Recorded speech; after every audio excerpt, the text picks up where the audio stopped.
Baiklah teman-teman, mari kita bahas tentang episode Smackdown yang baru saja tayang di pagi hari ini di waktu Indonesia tanggal 4 Juni 2022. Episode 9 kali ini dibuka dengan promo dari The New Day yang kemudian memanggil Drew McIntyre untuk memberikan rasa terima kasihnya karena sudah dibantu di episode minggu yang lalu dapat sebuah rok kalau nggak salah atau celana begitu yang tulisannya Big D. Ini orang nih main jokes seksual gitu ya, tapi memang karena ini acara keluarga jadi dia mainnya cuma nyerempet dikit aja, dan kemudian diganggu oleh Brawling Brutes ya, yang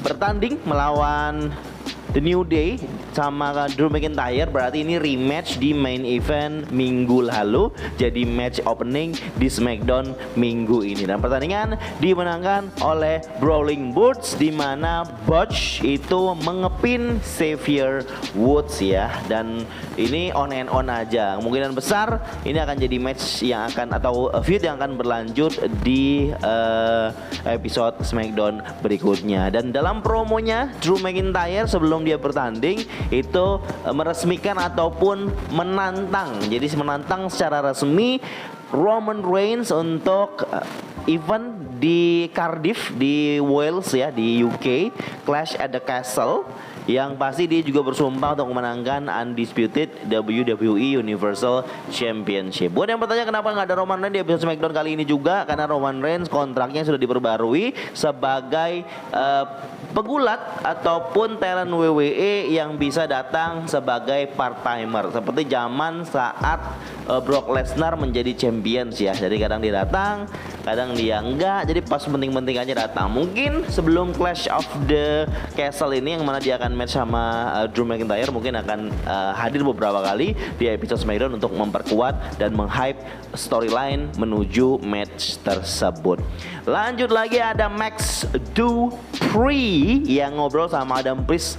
Saya agak tertarik, ngobrol itu deket banget, mukanya sama Adam Pearce sama Max Dupri itu deket banget itu, kayak mau ciuman.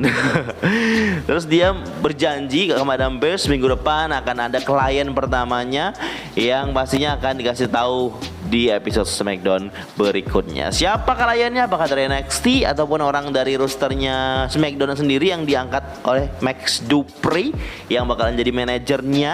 Kita akan saksikan minggu depan. Match dilanjutkan dengan Jinder Mahal bersama Shanky yang sudah punya karakter baru, joget-joget tapi diem-diem gak mau ketahuan Jinder Mahal.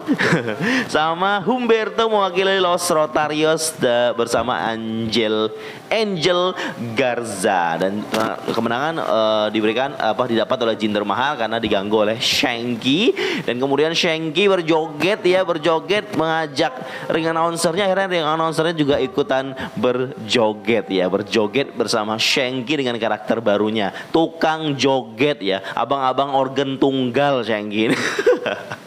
Jadi kemarin kita sempat berspekulasi dan juga fans lain berspekulasi kalau Shanky sama Jinder Mahal sudah akan bubar, tapi sampai sekarang dia masih tag team, kemungkinan akan di slow gitu ya untuk bubar mereka, atau mungkin di kedepannya Shanky akan bisa versus dengan Jinder Mahal. Tapi sejauh ini Jinder Mahal masih agak sebel-sebel aja sama Shanky, jadi nggak ada perseteruan dulu sampai episode Smackdown di pagi hari ini. Kita lanjut lagi untuk Six Pack Challenge. Finally Six Pack Challenge untuk Women's diadakan ya, dan ini tidak akan ada yang wall out ataupun mogok kerja seperti Sasha dan Naomi untuk episode Raw waktu itu. Six Pack Challenge buat ya teman-teman yang nggak tahu, Six Pack Challenge itu seperti Fatal 4-Way atau seperti Triple Threat gitu lah, jadi tapi jumlahnya 6 orang. Jadi kalau berdua itu namanya singles match, bertiga itu Triple Threat, berempat itu Fatal 4-Way, berlima itu Fatal 5-Way, berenam Six Pack Challenge. 7 saya kurang tahu. Udah pernah mungkin nggak tahu juga ya. Dan pertandingan ini ada Aliyah, Shotzi, Shayna, Shayna Baszler, Raquel Rodriguez dan juga Natalia. Dan kemenangan ada di Natalia sambil Ronda Rousey menjadi komentator di episode ini. Dan bisa jadi resmi kalau si Ronda Rousey sama Natalia akan bertanding. Kemungkinan di Hell in a Cell ya. Kita akan bahas nanti tentang Hell in a Cell di episode ataupun video berikutnya di channel Gilang Gulat. Dan tadi sebelum match juga si Shotzi itu sempat mengunci Aliyah di kamar ganti. Jadi Aliyah nggak bisa keluar. Tadinya mau mulai dengan 5 orang saja, tapi ternyata Aliyah keluar langsung menggempur ataupun menyerang Shotzi. Jadi jelas ya kalau Aliyah sama Shotzi itu akan ada feud. Mungkin feudnya sudah berjalan, mungkin ya akan ada match di kemudian hari. Saya agak ragu kenapa Natalia yang menang ya, karena aduh sudah jelas tuh yang Ronda yang menang. Karena musuhnya Natalia nggak begitu kuat. Karena walaupun Natalia bisa dibilang veteran juga ya di WWE, tapi untuk menjadi Women's Championship masanya Natalia udah kelar. Jadi dia hanya sebagai pengisi aja. Saya malah berharap si Raquel lagi atau malah bahkan si Ali. Pasti dia akan memberikan performa yang better lah at least. Lanjut lagi ada menghidupkan storyline atau feud lagi si Madcap Moss dengan Happy Corbin. Madcap Moss yang sekitar 2 mingguan sudah off karena cedera yang dialami, yang mana lehernya dihancurkan atau dihempaskan oleh Happy Corbin. Ini membuat Madcap setelah sehat dia kembali lagi untuk menuntut balas ataupun balas dendam. Pas dia mau promo gitu ya, dia lagi promo begitu, kemudian Happy Corbin dia undang, Happy Corbin keluar, Happy Corbin ditantang Madcap Moss untuk bertanding, tapi Happy Corbin nggak mau. Terus Adam Pearce keluar menentukan kalau bisa dilaksanakan pertandingan versus Madcap Moss versus Happy Corbin. Tapi pertandingan berakhir dengan disqualification karena Madcap Moss sangat geram sama si Happy Corbin, jadi memukulnya pakai kursi. Jadi akhirnya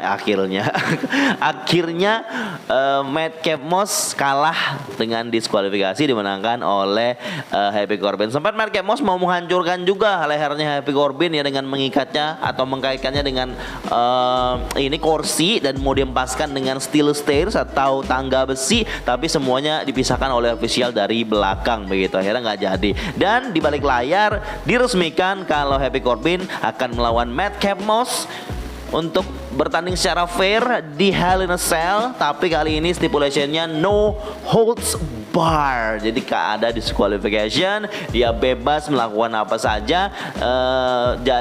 Kalau nggak salah no holds bar itu bebas di mana aja. Terus tapi kalau ngepinnya tetap di atas ring begitu, ngepin atau submission tetap di atas ring begitu kurang lebih ya. Lanjut lagi.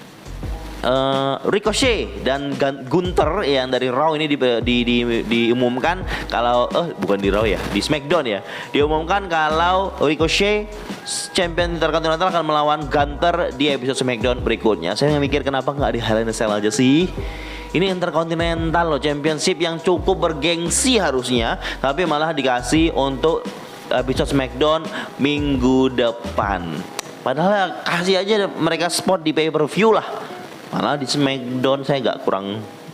Jangan-jangan malah ini cara WWE untuk mengambil Intercontinental Championship-nya Ricochet yang tidak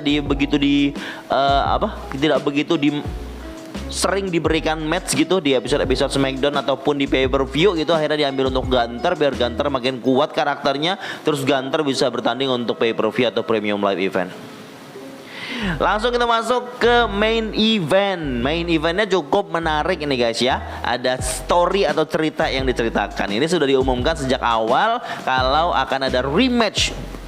Sekali lagi rematch yang terjadi di episode SmackDown ini, The Usos melawan Riddle dan Shinsuke untuk Undisputed WWE Tag Team Championship. Karena dia udah menang untuk Contenders, langsung bertanding di episode SmackDown. Kenapa nggak di Hell in a Cell aja sih ya? Sekali lagi kenapa nggak di Hell in a Cell aja? Tapi nggak apa ya tuh keputusan WWE, karena memang ceritanya cukup menarik di sini. Jadi di tengah-tengah itu Shinsuke kakinya dicederai dengan Usos, jadi dia harus terpaksa diangkat keluar arena begitu, dan Riddle tinggal sendirian. Jadi kayak 2-on-1 handicap match, tapi Riddle berani mengimbangi, jadi dia ada kayak kesana kayak punya kesempatan lebih lah untuk bisa memenangkan. Tapi di menjelang mau super RKO dari atas ring, dari atas ujung ring itu, musiknya Roman Reigns muncul. Wih, gitu. Di orang bakal mikir, "Oh, Roman Reigns balik." Oh, aku juga kaget. Wah, Roman Reigns balik. Akhirnya pas si Riddle kehilangan perhatiannya dengan musik entrance itu. Uso sudah ngetek lagi, terus dia akhirnya RKO Super RKO diberikan tapi dengan orang yang salah. Akhirnya yang Uso yang lainnya saya nggak paham siapa yang mana Jimba yang mana Jaya pas lagi bertanding. Terus lagi langsung dikasih lompatan dari atas ring, dipin 1 2 3 mau dimenangkan oleh The Usos lagi undisputed championship-nya. Setelah dilihat di balik layar, itu yang membuat musik entrance itu bukan kedatangannya Roman Reigns, tapi di control room tempat orang nyeting itu ada Sami Zayn yang lagi nyetel itu. Jadi kemungkinan besar terlihat kalau Sami Zayn lah yang menyebabkan musik entrance-nya Roman Reigns muncul dan mengalihkan perhatiannya Riddle, dan Riddle jadi kalah. Riddle kesal sekali kalau Sami Zayn sampai keluar kayak gitu, sampai bantu Usos seperti itu ya untuk bisa memenangkan atau mempertahankan championship-nya. Terus pas Sami keluar untuk menyelamatkan rekan-rekan usnya, terus si Riddle langsung berantem dengan Sami di bawah begitu, tapi langsung dibela oleh The Usos. Akhirnya Riddle sendirian, ya Riddle tetap pastinya kalah begitu ya. Akhirnya pertandingan ini bisa dibilang ya jadi nggak adil untuk Riddle, karena ketika Shinsuke udah keluar berarti Riddle udah nggak ada partner lagi nih. Nah, siapa yang akan jadi partner Riddle berikutnya? Karena komentator di sepanjang match dia cerita terus, ngomong terus beberapa kali, Michael Cole terutama, kalau kemungkinan Randy Orton itu ada kemungkinan besar dia gak bakal balik bergulat lagi, katanya gitu. Sampai dia ngomong gitu. Jadi dia nggak, jadi ini memperkuat kalau Randy gak akan balik dalam waktu dekat begitu. Jadi masih akan dipertanyakan siapa yang akan menjadi tag team partnernya Riddle untuk bisa menyelesaikan ataupun menantang Uso di kemudian hari. Apakah ada di Hell in a Cell? Belum kita tahu ya. Kita akan bahas tentang Hell in a Cell karena Hell in a Cell akan tayang di Senin pagi waktu Indonesia ya. Kita akan bahas di video selanjutnya. Bagaimana nih teman-teman di episode SmackDown ini? Apakah cukup oke, cukup menarik buat kalian semua, atau ya begitu-begitu aja karena isinya cuma rematch aja begitu ya? Apakah semakin membuat kita excited karena ini SmackDown Go Home Show menjelang Hell in a Cell? Ya cukup excited lah ya.